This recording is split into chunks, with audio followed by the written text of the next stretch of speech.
আসসালামু আলাইকুম বন্ধুরা, নিয়ে এসেছি বিকেলের নাস্তার জন্য সবার পছন্দের একটা রেসিপি।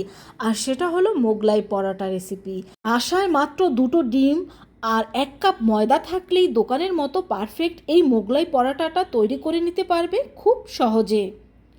তো প্রথমে এখানে আমি 1 কাপ পরিমাণ ময়দা নিয়ে নিয়েছি, তোমরা চাইলে আটাও ব্যবহার করতে পারো। দিয়ে দিচ্ছি স্বাদ মতো লবণ, আর দিয়ে দিচ্ছি 1 কাপ ময়দার জন্য 1 টেবিল চামচ পরিমাণ তেল। এখন এই তেল আর লবণটাকে ময়দার সাথে আমি একটু ভালোভাবে মিশিয়ে নিচ্ছি। তো এটাকে ভালোভাবে মিশিয়ে নেওয়ার পর এখন আমরা অল্প অল্প পানি দিয়ে একটা ডো তৈরি করে নেব। এই ডোটা কিন্তু একেবারে নরম করে তৈরি করা যাবে না, এই ডোটা কিছুটা শক্ত টাইপের ডো হবে, তবে রেস্টে রাখার পরে এটা কিন্তু অনেকটা সফট হয়ে যাবে। বন্ধুরা, রেসিপিটি ভালো লেগে থাকলে অবশ্যই ভিডিওতে একটা লাইক দিয়ে দেবে আর চ্যানেলটা সাবস্ক্রাইব করে আমার পাশে থাকবে। তো আমাদের ডোটা তৈরি হয়ে গিয়েছে, আর দেখতেই পাচ্ছ ডোটা কীরকমভাবে আমি তৈরি করে নিয়েছি। ডোটা ঠিক এইভাবে করেই তৈরি করে নিতে হবে। এখন এটাকে আমি 10 মিনিটের জন্য রেস্টে রেখে দিচ্ছি। আর এখানে আমি নিয়ে নিচ্ছি 1/2 কাপ পরিমাণ পেঁয়াজ কুচি। এই পেঁয়াজ কুচির মধ্যে আমি দিয়ে দিচ্ছি স্বাদ মতো লবণ। লবণটা দিয়ে এই পেঁয়াজ কুচিটাকে আমি একটু ভালোভাবে মেখে নেব। আর এই কাজটা অবশ্যই তোমরা করবে, এতে পেঁয়াজটা কিন্তু অনেক নরম ও সফট হয়ে যাবে। আর দিয়ে দিচ্ছি এখন কাঁচামরিচ কুচি, ধনিয়া পাতা কুচি। এখন এখানে আমি নিয়ে নিচ্ছি দুটো ডিম। আপনারা বেশি করে মোগলাই পরোটা তৈরি করতে চাইলে ডিমের পরিমাণ ও ময়দার পরিমাণটা একটু বেশি করে নিতে পারেন। এখন এই ডিমটাকে আমি এই সব উপকরণের সাথে ভালোভাবে একটু মিশিয়ে নেব।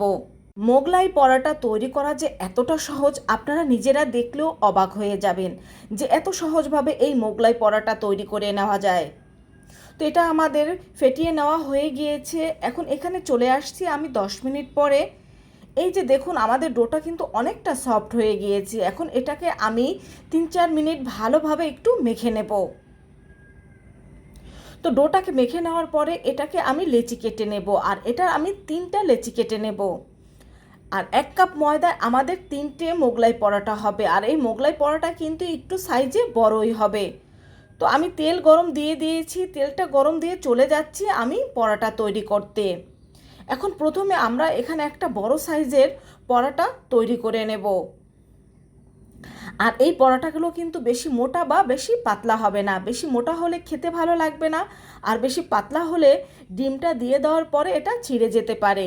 এজন্য এটাকে পারফেক্টভাবে তৈরি করে নিতে হবে। এখন এর মধ্যে আমি দিয়ে দিচ্ছি সেই ফেটিয়ে রাখা ডিম। এখানে ডিমের পরিমাণটা আপনারা বুঝে ব্যবহার করবেন। যেরকম সাইজের পরোটা হবে ঠিক সেরকমভাবে ডিমের পুরটা দিয়ে দিতে হবে। এখন দেখুন আমি কিভাবে এটাকে ভাঁজ করে নিচ্ছি। একটু ডিম লাগিয়ে আমি এটাকে ভাঁজ করে নিচ্ছি, কারণ এতে এটা সহজে খুলে যাবে না।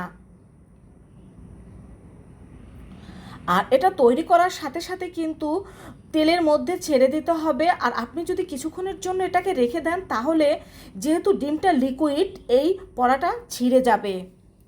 এজন্য আগেই আমরা তেলটা গরম দিয়ে দিয়েছি। তো আমাদের পরাটা তৈরি হয়ে গিয়েছে। এখন এটাকে আমি তেলের মধ্যে দিয়ে দেব।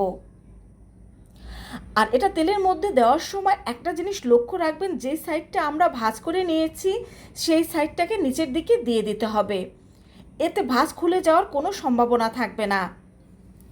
আর প্রথমে তেলটাকে ভালোভাবে গরম করে নিয়ে এই চুলার হিটটাকে মিডিয়াম টু লো হিটে করে দিতে হবে। আর এখানে যদি আপনি হাই ফ্লেমে বা মিডিয়াম ফ্লেমে এই মোগলাই পরোটা ভাজতে যান, দেখা যাবে ভেতরে ডিমটা ভালোভাবে হবে না। এতে এটা খেতেও ভালো লাগবে না, আর পারফেক্টভাবেও হবে না। তো দেখতেই পাচ্ছেন এটা কিন্তু ফুলে একেবারে ডাবল হয়ে গিয়েছে, আর একটা মোগলাই পরোটা আমাদের তৈরিও হয়ে গিয়েছে। তো এটাকে আমি নামিয়ে নিয়েছি। সেমভাবে আমি 3টে পরোটাই ভেজে নেব। তো আরেকটা পরোটা আমি আপনাদের ভেজে দেখিয়ে দিচ্ছি। আর এটাও কিন্তু দেওয়ার সময় দেখে নিয়েছেন নিশ্চয়ই, আমি ভাজের অংশ কিন্তু নিচের দিকে দিয়ে দিয়েছিলাম। তো আমাদের মোগলাই পরোটাগুলো ভেজে নেওয়া হয়ে গিয়েছে, দেখতেই পাচ্ছেন। আর এক একটা মোগলাই পরোটা কিন্তু একেবারে ফুলে ডাবল হয়ে গিয়েছিল, আর সবগুলোই পারফেক্টভাবে হয়েছে। আর কতটা পারফেক্টভাবে হয়েছে সেটা আপনাদের আমি কেটে দেখিয়ে দিচ্ছি। আর এই মোগলাই পরোটা কিন্তু বাজারের মোগলাই পরোটার চাইতেও বেশি টেস্টি আমি মনে করি, কারণ স্বাস্থ্যসম্মত যে কোনো কিছুই বেশি ভালো হয়ে থাকে। তো বাচ্চাদের বিকেলের নাস্তায় বা সকালের টিফিনে এরকম ঝটপট করে আমরা এই মোগলাই পরোটা কিন্তু খুব সহজেই তৈরি করে দিতে পারি। আর দেখতে পাচ্ছেন তো ভিতরটাও কত পারফেক্টভাবে হয়েছে এই মোগলাই পরোটাগুলো। তো বন্ধুরা, আশা করছি দোকান থেকে না কিনে এখন থেকে তোমরা বাসায় এরকম পারফেক্ট মোগলাই পরোটা তৈরি করে নিতে পারবে। আর তো দেখেই নিলে কত সহজভাবে এই মোগলাই পরোটা তৈরি করে নেওয়া যায়। তো ভালো লাগলে অবশ্যই আমাকে কমেন্ট করে জানাবে, বাসা এরকমভাবে ট্রাই করে দেখবে তোমাদের মোগলাইটাও পারফেক্টভাবে তৈরি হয়ে গিয়েছে। ভালো লাগলে বন্ধুদের সাথে শেয়ার করবে আর আমাকে বেশি বেশি সাপোর্ট করবে যেন আমি সামনে আরও এগিয়ে যেতে পারি। এটাকে আরও টেস্টি করার জন্য টমেটো কেচাপ দিয়েও পরিবেশন করতে পারো।